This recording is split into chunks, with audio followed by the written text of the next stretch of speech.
जबरदस्ती मत करो, भारी हो जाएगी। चार गाड़ी की परमिशन है।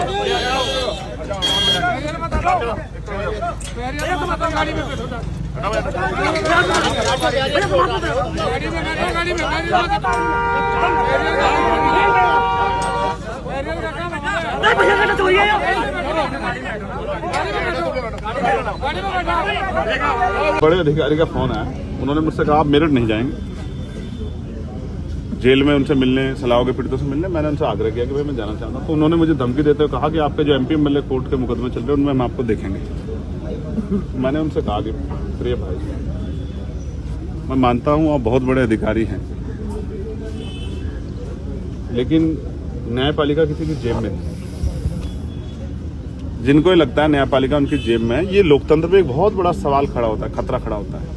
अगर कोई अधिकारी इस तरह की भाषा का प्रयोग करता है राजधानी में बैठ के, तो हमें समझना पड़ेगा कि आजम खान साहब के साथ क्या हुआ और किन किन मुकदमों में निर्दोष होते उनको सजा हुई। सस्ता छोड़नी पड़ी, एक नहीं 1000 बार सरकार छोड़नी पड़े भविष्य में, या जान की बाजी लगानी पड़े, पीछे नहीं हटेंगे। ये मेरा उन अधिकारी महोदय को आग्रह है। मैं संवैधानिक आदमी हूं। क्रांतिकारी नमो बुधाय, जय भीम, जय भारत, जय संविधान, भीम आर्मी जिंदाबाद, आजाद समाज पार्टी जिंदाबाद, चंद्रशेखर आजाद जिंदाबाद। दोस्तों मैं रामानुजन और आप देख रहे हैं अध्यात्म पावर। आज दोस्तों भीम आर्मी चीफ चंद्रशेखर आजाद की पावर के बारे में बात करेंगे। दोस्तों कल आपने देखा कि किस तरह से चंद्रशेखर आजाद को उनके घर से पुलिस ने गिरफ्तार कर लिया था। जैसे ही ये खबर मिली भीम आर्मी के युवाओं को, मात्र 2 घंटे के अंदर में भीम आर्मी के लगभग 10,000 कार्यकर्ता वहां पर पहुंच गए। आपको हैरानी होगी यह जानकर कि भीम आर्मी की पावर को देखते हुए चंद्रशेखर आज़ाद को पुलिस ने वहीं पर छोड़ दिया। जैसा कि मैंने आपको कल के वीडियो में बताया था कि भीम आर्मी चीफ चंद्रशेखर आज़ाद 24 सितंबर को अपने बेटे अनंत आज़ाद के जन्मदिन मनाने के लिए अपने घर छुटमलपुर पहुंचे थे। भीम आर्मी चीफ चंद्रशेखर आज़ाद अपने कार्यकर्ताओं के साथ, अपने संगी संबंधियों के साथ बढ़िया तरीके से अनंत आज़ाद का जन्मदिन मनाया। अनंत आज़ाद के जन्मदिन मनाने के अगले ही दिन यानी सुबह को ही जैसे ही वो उठे तो पता चला कि उनके घर पर पुलिस आ गई है। पुलिस ने उनको गिरफ्तार कर लिया। ये खबर जैसे ही आज़ाद समाज पार्टी के फेसबुक अकाउंट से सबको पता चला कि भीम आर्मी चीफ चंद्रशेखर आज़ाद को पुलिस ने गिरफ्तार कर लिया है। भीम आर्मी के राष्ट्रीय अध्यक्ष विनय रतन सिंह ने भी ये सूचना दी। जैसे ही ये खबर मिली भीम आर्मी के कार्यकर्ताओं में आक्रोश आ गया और मात्र 2 घंटे के अंदर में भीम आर्मी के तमाम साथी उनके घर छुटमलपुर पहुंच गए। लगभग 10,000 की संख्या में भीम आर्मी के कार्यकर्ता वहां पर पहुंच गए और मजबूरन उत्तर प्रदेश पुलिस को चंद्रशेखर आज़ाद को छोड़ना पड़ा।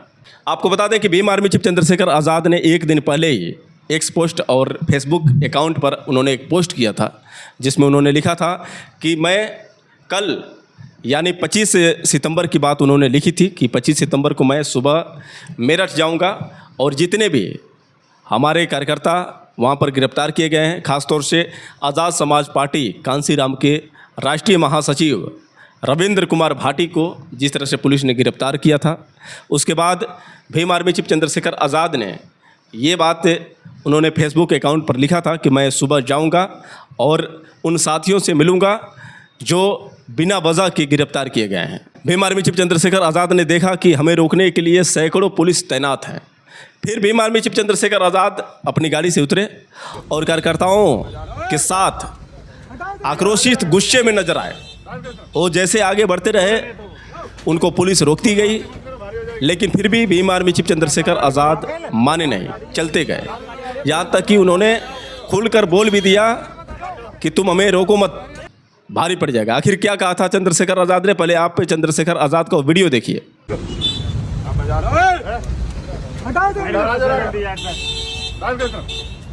तोड़े नहीं, तोड़ो, जबरदस्ती मत करो, भारी हो जाएगी। चार गाड़ी की परमिशन है।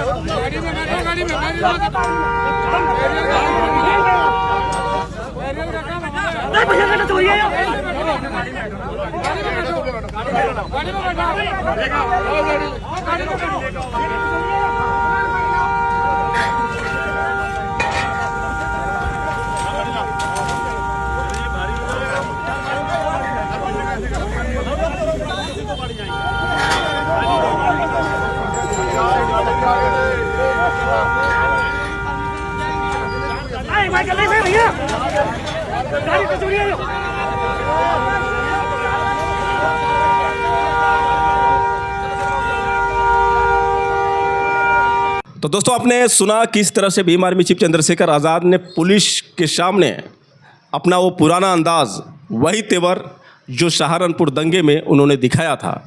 आपको बता दें कि भीम आर्मी चीफ चंद्रशेखर आज़ाद का ये तेवर देखने के बाद जितने भी कार्यकर्ता थे उनको सैल्यूट करने लगे और उन्हें अब एहसास हो गया कि अब जो है ये क्रांति रुकने वाली नहीं है। अब हमारे भाई चंद्रशेखर आज़ाद अपने पहले के अंदाज में आ चुके हैं। अब चाहे कितनी भी पुलिस फोर्स लगा लो, चंद्रशेखर आज़ाद को अब पुलिस गिरफ्तार नहीं कर सकती है। चंद्रशेखर आज़ाद को कोई भी ताकत अब रोक नहीं सकती है। और चंद्रशेखर आज़ाद ने यह साबित कर दिया कि आज़ाद समाज पार्टी के चीफ वैसे नेताओं में से नहीं है जो किसी की धमकियों से डर जाए। भीम आर्मी चीफ चंद्रशेखर आज़ाद सैकड़ों पुलिस वालों के बीच, जबकि उनको रोकने के लिए बैरिकेड भी लगा दिया गया था, इसके बावजूद भी चंद्रशेखर आज़ाद ने पीछे कदम नहीं हटाया और उनके साथ जितने भी कार्यकर्ता थे सभी लोगों ने मिलकर ऐसी ताकत दिखाई कि प्रशासन को झुकना पड़ा। और भीम आर्मी चीफ चंद्रशेखर आज़ाद अपने पूरी फौज के साथ मेरठ जा पहुँचे। मेरठ जहाँ पर रविंद्र कुमार भाटी को गिरफ्तार किया गया था, उनके तमाम साथियों को गिरफ्तार किया गया था और उन्हीं को रिहा कराने के लिए पहुँचे। उन्होंने समय भी दिया कि हम 1 हफ्ते का समय दे रहे हैं, अगर रविंद्र कुमार भाटी को पुलिस रिहा नहीं करती है तो हम किसी भी कीमत पर ये आंदोलन को यहीं पर नहीं छोड़ेंगे, चाहे सड़क पूरी जाम करनी पड़े, पूरी सड़क को जाम कर देंगे, लेकिन जब तक रविंद्र कुमार भाटी को रिहा नहीं करेगी पुलिस तब तक हम चैन की सांस नहीं लेंगे। आगे और क्या कहा चंद्रशेखर आज़ाद ने, पहले आप चंद्रशेखर आज़ाद का पूरा वीडियो देखिए। चयन करने की खबर मिली थी ट्वीट के माध्यम से, आप मेरठ जा रहे थे, अब क्या जा रहे हैं मेरठ और क्या प्रकरण है, किससे मिलने जा रहे हैं? मेरठ जा रहा हूँ विकास भाई। मेरठ में कुछ दिनों पहले अन्याय हुआ। दादरी गांव में एक पंचायत हो रही थी जो गुजर समाज के सम्मान को लेके, महापुरुषों को लेके पंचायत थी। उस पंचायत से जो लोग डिटेन किए गए उनको बाद में झूठे मुकदमे लगा के निर्दोष लोगों को जेल भेज दिया गया। आज पूरा गुजर समाज देख रहा है कि उनके बच्चे बंद हैं जेल में, उन पर लगातार झूठे मुकदमे लगाए जा रहे हैं। ये भी मुझे पता लगा कि उन्होंने वहाँ भूख हड़ताल अनशन शुरू कर दिया है। हमारी पार्टी के राष्ट्रीय महासचिव भाई रविंद्र कुमार भाटी जी भी उस आंदोलन में आए। हमारी पार्टी को कमजोर करने के लिए और हमें डराने के लिए हमारे राष्ट्रीय महासचिव साहब को भी जेल में बंद किया गया।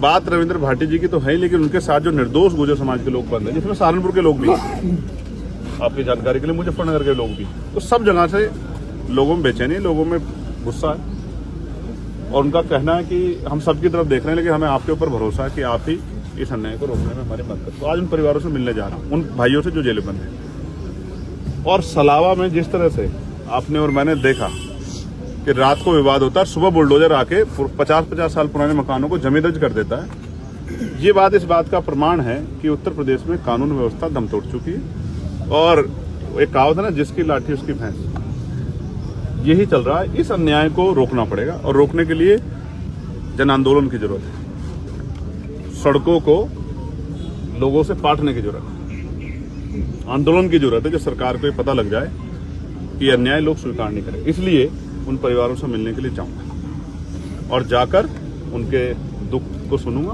और लोकसभा में, सड़क पे, चाहे बड़े से बड़ा आंदोलन करना पड़े निर्दोष लोगों को छुड़ाने के लिए, उनके झूठे मुकदमे वापस लेने के लिए, तो उसके लिए भी प्रयास है। आजम खान साहब से मिलने कब जाएंगे?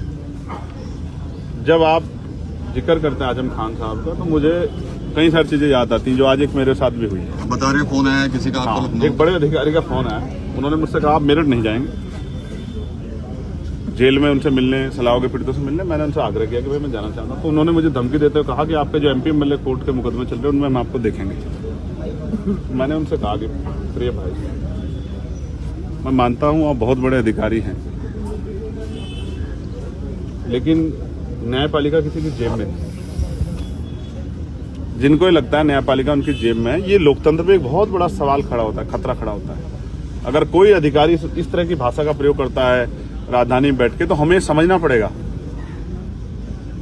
कि आजम खान साहब के साथ क्या हुआ और किन किन मुकदमों में निर्दोष होते उनको सजा हुई। ये बहुत बड़ा गंभीर सवाल जो है उन्होंने मेरे सामने खड़ा किया है। लेकिन मैं आपके माध्यम से कह रहा हूँ, एक बार नहीं 1000 बार बहुजन समाज के सम्मान के लिए सस्ता छोड़नी पड़ी।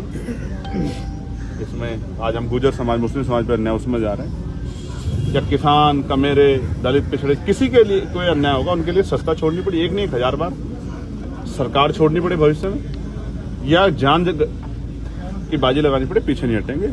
ये मेरा उन अधिकारी महोदय को आग्रह है। मैं संवैधानिक आदमी और मैंने उनसे भी ये भी कहा कि श्रीमान मेरे भाई, सरकार बदलेगी, लोगों के हालात बदलेंगे, आप भी यही हैं, हम भी यही हैं। न्यायपालिका किसी की जेब में नहीं है और ये जनतंत्र है, जनता के हाथ में। जनता जिसको चाहे ताकत देते। आज मेरे पास भले ही ताकत ना हो ट्रांसफर पोस्टिंग की, नियुक्ति की, तो समय बदलेगा, मेरे लोग मुझे वो ताकत भी देंगे। ठीक है, जिस दिन वो ताकत देंगे तो हर व्यक्ति का सम्मान रखा जाए। तो दोस्तों, आपने सुना किस तरह से भीम आर्मी चीफ चंद्रशेखर आज़ाद ने ये बात बताई कि मुझे लखनऊ के अधिकारी द्वारा ये फ़ोन आ रहा था कि हम चाहें तो तुम्हारे जो मुकदमे चल रहे हैं उसके हिसाब से तुम्हें जेल में डाल देंगे। लेकिन चंद्रशेखर आज़ाद ने ये कहा कि हम 16-16 महीने जेल में रहे हैं और हमें ये धमकियां मत दिया करो, क्योंकि हम धमकियों से नहीं डरने वाले हैं। उन्होंने आज़म खान का भी जिक्र किया कि कैसे आज़म खान को निर्दोष रहते हुए उनको पुलिस ने जेल में डाल दिया और लगभग अभी हाल ही में आज़म खान 23 महीने के बाद जेल से छूटकर बाहर निकले। तो कुल मिलाकर देखा जाए तो आज के दौर में चंद्रशेखर आज़ाद एकमात्र ऐसी आवाज़ बन चुके हैं जनता की, जो किसी भी जुर्म, कैसा भी अन्याय हो, उसके खिलाफ हमेशा खड़े रहते हैं। और आज जनता को किसी से उम्मीद है तो भीम आर्मी चीफ चंद्रशेखर आज़ाद से उम्मीद है, क्योंकि चंद्रशेखर आज़ाद ने जो ये ताकत दिखाई है, एक बहुत बड़ा मिसाल देखने को मिला है। अगर चंद्रशेखर आज़ाद ऐसे ही जनता की समस्याओं को ध्यान में रखते हुए ऐसे ही काम करते रहें तो आने वाले समय में चंद्रशेखर आज़ाद शायद भारत के अगले प्रधानमंत्री बन सकते हैं। वैसे दोस्तों, लगातार जिस तरह से संघर्ष कर रहे हैं, अभी फ़िलहाल सभी लोगों की यही चाहत है कि चंद्रशेखर आज़ाद उत्तर प्रदेश के सीएम बने। और देखते हैं कि चंद्रशेखर आज़ाद इस बार विधानसभा चुनाव में किस प्रकार की लड़ाई लड़ते हैं, ये तो देखने वाली बात होगी। वैसे दोस्तों, आप लोग की क्या राय है, आप लोग कमेंट करके बताएं और हो सके तो इस वीडियो को ज़्यादा से ज़्यादा शेयर करें। फिर मिलेंगे अगले वीडियो के साथ, तब तक के लिए क्रांतिकारी नमो बुधाय, जय भीम।